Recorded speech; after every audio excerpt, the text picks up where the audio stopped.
Se ha proclamado campeón de España en su categoría y una disciplina poco habitual como es el lanzamiento de martillo. Su nombre es Juan Díaz.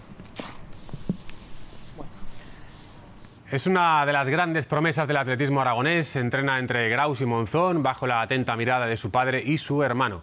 Llegó al martillo por un contratiempo hace un año. La historia de Juan Díaz en el mundo del atletismo viene marcada por un infortunio que ha pasado a convertirse en algo positivo. No lo decidí yo, tuve una lesión, o sea, iba yo para corredor de 400 porque me gustaba. Y tuve una lesión y empecé a hacer peso y acabé haciendo martillo, que fue lo que mejor se me da, pero también lo que más me gusta. A sus 15 años bate todos los récords de precocidad, ya que solo hace uno que practica esta modalidad atlética.